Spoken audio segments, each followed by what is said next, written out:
The Body. A poem by K.Siva Reddy. The Body. Even as I close my eyes, I can hear closing and opening of doors. The fan moving, the broom sweeping. Clanking of cups. Filling the water pot. Going upstairs, coming down. Drawing water from the river. All kinds of sounds. Word birds hover over me.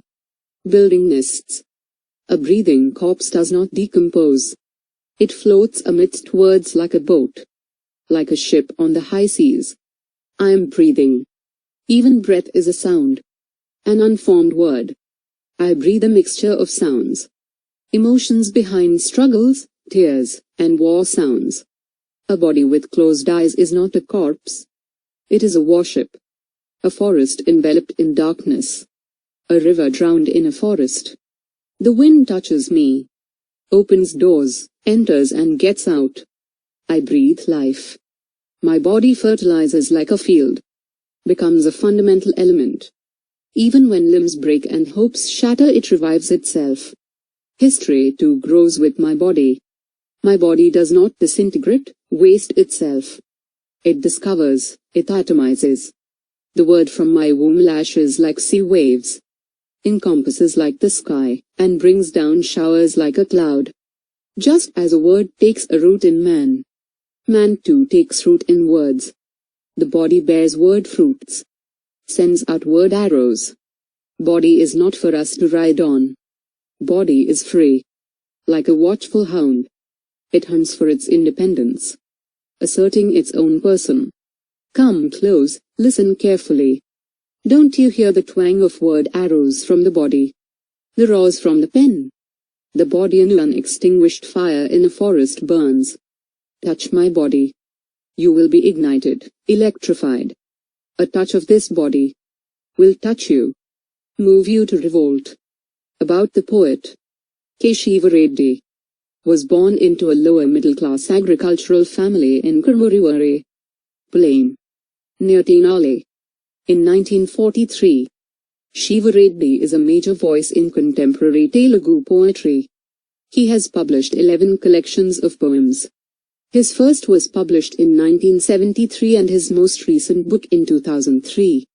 He has won several honors, including the Sahitya Akademi Award in 1990 for his sixth book, Mohana, or Mohana, which has been described as an outstanding contribution to Indian literature in Telugu. His translators, Sridhar and Alladi Umar, attempt to encapsulate the complexity of his poetic project in the following lines. A village in the city. Sanskritic diction in modern Telugu free verse. A romantic strain in a revolutionary song. The folkloric. The oral and the song amidst the written word. The individual in the communitarian. The particular in the universal. That, in short, is K.Siva Reddy. About the poem. This poem. Body. Translation of Sri Ram. From Bharamati, 1983. Is taken from Mohana. Mohana. 1988. English translations of selected poems of Siva Reddy in Telugu. Edited and translated by Sridhar and Alladi Umar. The poem is a description of the human body. The poet uses many imaginative metaphors and similes to highlight that the human body is not just a physical or biological organism. Our body has immense potential to do any kind of task.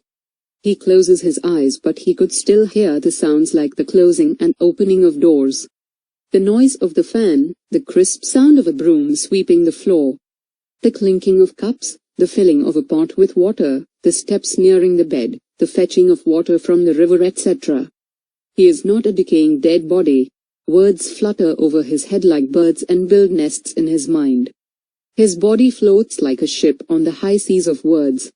For him, breath is a sound and it is an unformed word. He experiences the sounds and emotions behind all struggles, tears, and wars. The body is a warship which carries the powerful weapon of words. It is like a forest which is covered in darkness. The poet compares it with a river that flows in the deep forest. The body is fertile like a field and becomes a chief element. It flourishes again even when the limbs are broken and hopes are shattered. The body and words never disintegrate. The body locates itself and converts into fine particles. The word which generates from the womb strikes like massive ocean waves. It surrounds like the sky and brings showers like clouds. Man takes roots in words as well as words originate from man. The body is full of word fruits and shoots arrows of words. The body is not a vehicle to ride on it. It craves for freedom. It chases for independence like a watchful hunting dog. It is like a flaming fire in a forest. The poet asks the listeners to come close to him and listen carefully to the sound of word arrows from the body and the roars from the pen.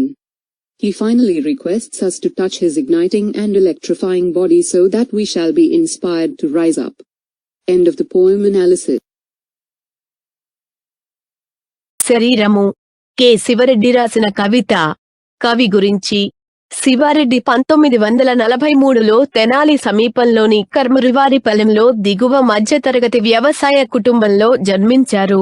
Siva Reddy సమకాలీన తెలుగు కవిత్వంలో ప్రధాన స్వరం. అతను 11 కవితల సంకలనాలను ప్రచురించాడు. అతని మొదటిది 1973లో మరియు అతని ఇటీవలి పుస్తకం 2003లో ప్రచురించబడింది. 1990లో సాహిత్య అకాడమీ అవార్డుతో సహా అనేక గౌరవాలు గెలుచుకున్నాడు. తన 6వ పుస్తకం మోహన. ఓ మోహన. దీనిని తెలుగులో భారతీయ సాహిత్యానికి అత్యుత్తమ సహకారంగా అభివర్ణించారు. పద్యం గురించి. ఈ కవిత బాడీ భారతీ నుండి శ్రీరామ్ అనువాదం 1983 మోహన నుండి తీసుకోబడింది. మోహన 1988 తెలుగులో కె. శివారెడ్డి ఎంచుకున్న కవితల ఆంగ్ల అనువాదాలు. శ్రీధర్ మరియు అల్లాడి ఉమా సంపాదకీయం మరియు అనువాదం. ఈ పద్యం మానవ శరీరం యొక్క వర్ణన. మానవ శరీరం కేవలం భౌతిక లేదా జీవి కాదని హైలైట్ చేయడానికి కవి అనేక రూపకాలు మరియు అనుకరణలను ఉపయోగిస్తాడు. మన శరీరానికి ఎలాంటి పనిని చేయగల అపారమైన సామర్థ్యం ఉంది. అతను కళ్ళు మూసుకుంటాడు, కానీ తలుపులు మూసివేయడం మరియు తెరవడం. అభిమాని యొక్క శబ్దం, నేల మీద తుడుచుకునే చీపురు యొక్క స్ఫుటమైన శబ్దం. కప్పులు క్లింక్ చేయడం, నీటితో ఒక కుండ నింపడం. దశలు మంచం దగ్గర, నది నుండి నీరు తీసుకురావడం మొదలైనవి. అతను క్షీణిస్తున్న మృతదేహం కాదు. మాటలు పక్షుల మాదిరిగా అతని తలపైకి ఎగిరి అతని మనసులో గూళ్ళు కట్టుకుంటాయి. అతని శరీరం పదాల ఎత్తైన సముద్రాలపై ఓడలా తేలుతుంది. అతనికి శ్వాస ఒక శబ్దం మరియు ఇది తెలియని పదం. అతను అన్ని పోరాటాలు, కన్నీళ్లు మరియు యుద్ధాల వెనుక ఉన్న శబ్దాలు మరియు భావోద్వేగాలను అనుభవిస్తాడు. శరీరం పదాల శక్తివంతమైన ఆయుధాన్ని కలిగి ఉన్న యుద్ధనౌక. ఇది చీకటిలో కప్పబడిన అడవి లాంటిది. కవి దానిని లోతైన అడవిలో ప్రవహించే నదితో పోల్చాడు. శరీరం క్షేత్రంలా సారవంతమైనది మరియు ముఖ్య మూలకం అవుతుంది. అవయవాలు విరిగిపోయినప్పుడు మరియు ఆశలు చెదిరినప్పుడు కూడా అది మళ్లీ వర్ధిల్లుతుంది. శరీరం మరియు పదాలు ఎప్పుడూ విచ్ఛిన్నం కావు. శరీరం తనను తాను గుర్తించి చక్కటి కణాలుగా మారుస్తుంది. గర్భం నుండి ఉత్పన్నమయ్యే పదం భారీ సముద్రపు తరంగాల వలె కొడుతుంది. ఇది ఆకాశంలా చుట్టుముడుతుంది మరియు మేఘాల వంటి జల్లులను తెస్తుంది. మనిషి పదాల నుండి మూలాలను తీసుకుంటాడు, అలాగే పదాలు మనిషి నుండి ఉద్భవించాయి. శరీరం పద పండ్లతో నిండి ఉంటుంది మరియు పదాల బాణాలు వేస్తుంది. శరీరం దానిపై ప్రయాణించే వాహనం కాదు. ఇది స్వేచ్ఛ కోసం ఆరాటపడుతుంది. ఇది శ్రద్ధగల వేట కుక్కల స్వాతంత్ర్యం కోసం వెంటాడుతుంది. ఇది అడవిలో మండుతున్న అగ్ని లాంటిది. కవి తన దగ్గరికి వచ్చి శరీరం నుండి మాటబాణాల శబ్దాన్ని, కలం నుండి వచ్చే గర్జనలను జాగ్రత్తగా వినమని శ్రోతలను అడుగుతాడు. చివరకు తన మండించే మరియు విద్యుదీకరించే శరీరాన్ని తాకాలని అతను మనలను అభ్యర్థిస్తాడు. తద్వారా మనం పైకి లేవడానికి ప్రేరణ పొందుతాము. పద్యం ముగింపు. సారాంశం. ధన్యవాదాలు.